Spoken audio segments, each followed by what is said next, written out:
Assalamualaikum warahmatullahi wabarakatuh. Anak-anakku sekalian, khususnya kelas 9. Kali ini kita akan melanjutkan pokok bahasan kita dalam pelajaran nahwu.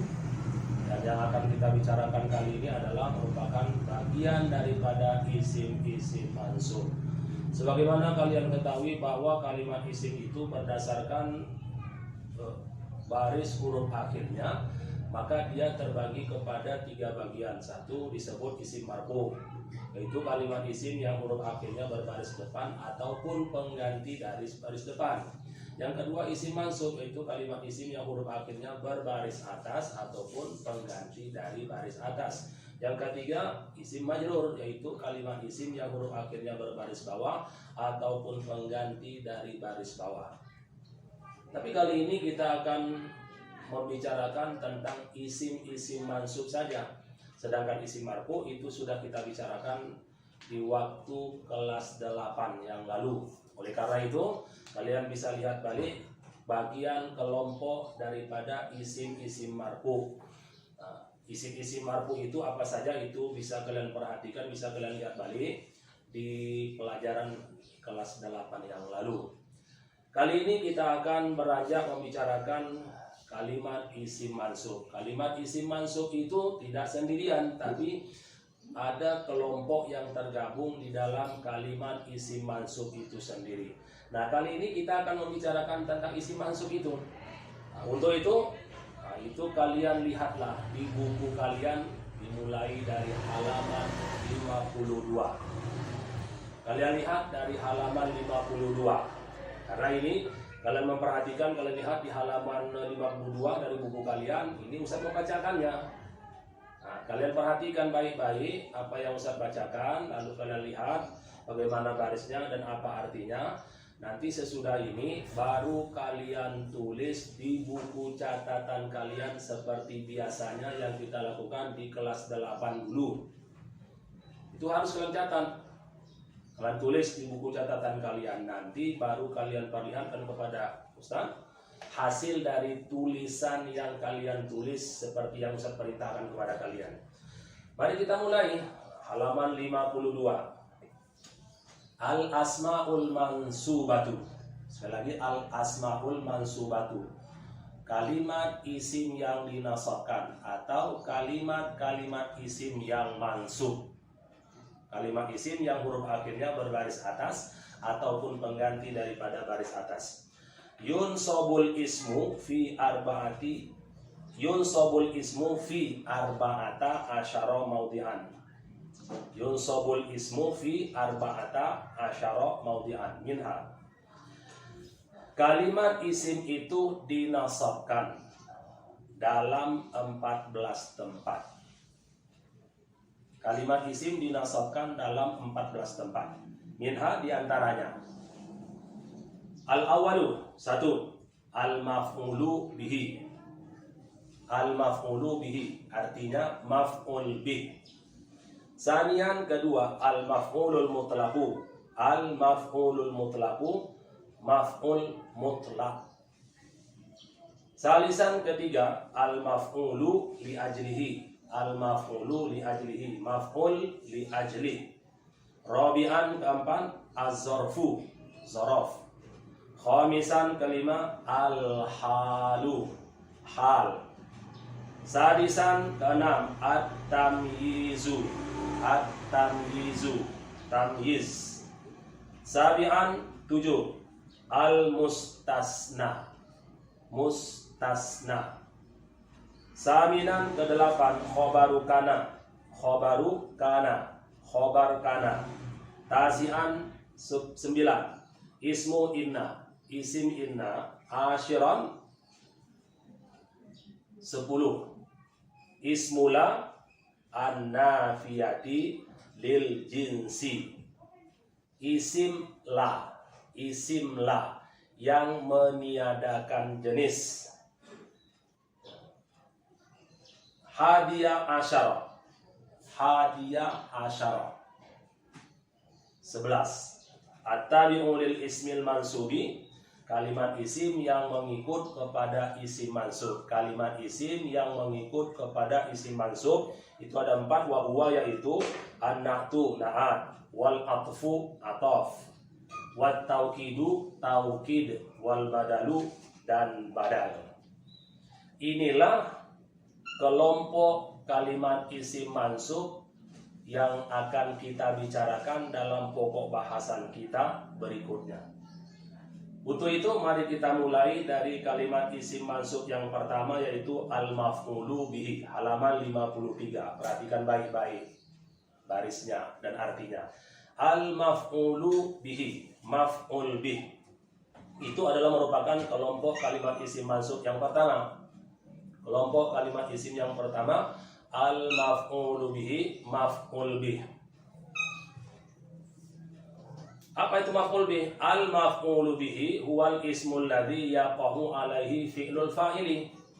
Al-maf'ulu bihi huwal ismul ladzi yaqa'u alaihi fi'lul fa'ili.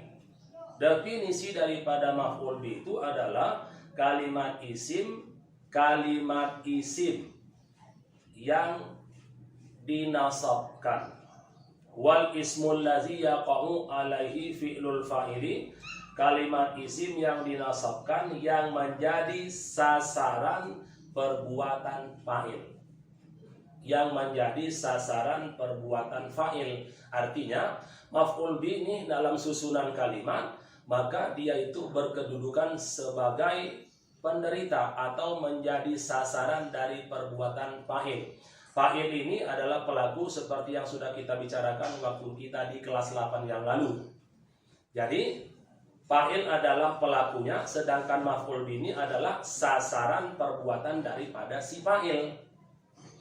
Sekali lagi, al-maf'ulu bihi huwal ismul ladzi yaqa'u alaihi fi'lul fa'ili, yaitu kalimat isim mansub yang menjadi sasaran perbuatan fa'il. Itu definisi daripada maf'ul bih. Contoh nahwu, labisar rajulus sauba. Labisar rajulus sauba.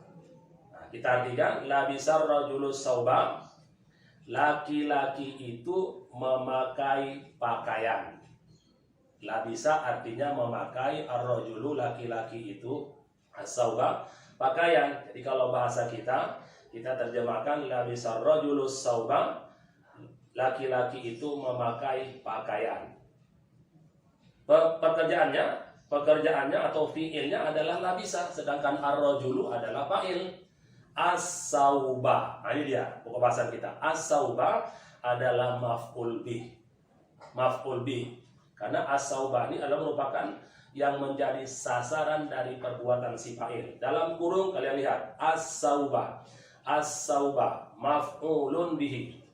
As-sauba itu kedudukannya menjadi maf'ul bih. Kenapa disebut maf'ul bih? Li'annahul malbusu, karena dialah yang dipakai. Karena dialah yang dipakai. As-sauba itu yang kena pakai, itu yang dipakai. Siapa yang pakai? Ar-rajulu menjadi fa'il. Ar-rajulu fa'ilnya. Sedangkan fi'il daripada fa'il itu apa? Labisa. Aja contoh nih. Labisa. Ini fi'ilnya. Ini fa'il. Ini as-sauba. Nah ini dia maf'ul bihnya, isi mansub. Ya, isi mansub, huruf akhirnya berbaris atas. Jadi dalam susunan ini yang menjadi maf'ul bih adalah as-sauba, kalimat isim yang huruf akhirnya berbaris atas, dan dialah menjadi sasaran dari perbuatan si fa'il. Dalam contoh ini yang menjadi fa'il ar-rajulu. Nah, ini perbuatan ini pelakunya. Sedangkan yang menjadi sasarnya apa? Inilah kalimat as-sauba dalam contoh ini. Labisar rajulu ini fi'il madhi, ini fa'il, inilah maf'ul bihnya. Ya, inilah apa kita bicarakan. Maf'ul bih. Nah, itu dia. Wa hukmuhu, kita lanjut. Wa hukmuhu annahu mansubun. Wa hukmuhu annahu mansubun. Dan ketentuan baris dari maf'ul bih itu adalah mansub. ketentuan baris dari maf'ul bih itu adalah mansub. Apa arti mansub? Ai, dalam kurung lihat, ai yuftahu akhiruhu. Ai yuftahu akhiruhu. Dibaris ataskan huruf akhirnya. Sekali lagi, dibaris ataskan huruf akhirnya. Ini lihat. Nah, ini mansub. Apa itu mansub? Yuftahu akhiruhu, dibaris ataskan huruf akhirnya. Huruf akhirnya aja. As-saubah. Jadi selamanya bahwa maf'ul bih itu adalah merupakan isim mansub, yaitu kalimat isim yang huruf akhirnya itu harus berbaris atas ataupun nanti ada pengganti daripada baris atas. Tapi hukum asalnya itu apa? Memang berbaris atas. Kalau nanti ada kemudian terjadi perubahan, itu bukan berarti bahwa perubahan itu mengarah kepada yang lain, tapi dia tetap kepada menunjukkan isim mansub. Walaupun pengganti daripada baris atas itu sendiri. Nah, itu contoh. Lalu kita lihat juga, ya, kita perhatikan balik. Ya, kalian perhatikan balik dalam buku kalian itu ada beberapa contoh yang disebutkan dalam buku ini, ya, untuk lebih memperjelas kepada kalian itu contoh-contoh daripada maf'ul bih itu sendiri. Contohnya amsilatun, beberapa contoh. 1. Ishtarat tilmizu. Ishtarat tilmizu kitaban. Ishtarat tilmizu kitaban. Jadi kitaban itu yang bergaris bawah itu jadi maf'ul bih. Yang contoh kedua, Iqra'il Qur'ana kulla yaumin. Iqra'il Qur'ana kulla yaumin. Yang bergaris bawah Al-Qur'ana. Perhatikan itu, Al-Qur'ana itu yang menjadi maf'ul bih. Contoh ketiga, Katabat Zainabu risalatan. Katabat Zainabu risalatan. Yang bergaris bawah risalatan itu menjadi maf'ul bih karena huruf akhirnya berbaris atas. 4. Uridu an unazzifal masjidah. Uridu an unazzifal masjidah. Yang bergaris bawah yaitu kalimat al masjidah yang menjadi maf'ul bih. Contoh kelima, la tatrukit to'ama maksyufan ya waladu. La tatrukit to'ama maksyufan ya waladu. Kalimat yang bergaris bawah itu at-to'ama itu yang menjadi maf'ul bih karena huruf akhirnya berbaris atas. Contoh ke-6, hal masahtal balata bil ma'i. Hal masahtal balata bil ma'i.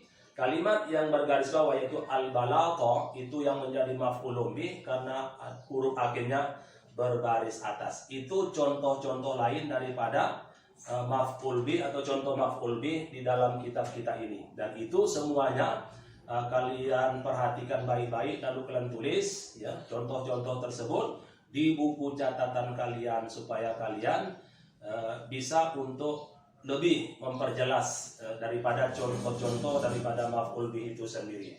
Nah, untuk sementara itu saja dulu kali ini pertemuan kita, dan untuk lebih jelas nanti ketika kita akan melakukan pertemuan tatap muka, kalian bisa bertanya kepada Ustadz hal-hal yang memang belum jelas bagi kalian dalam hal maf'ul bih yang kita bahas kali ini. Demikian. Assalamualaikum warahmatullahi wabarakatuh.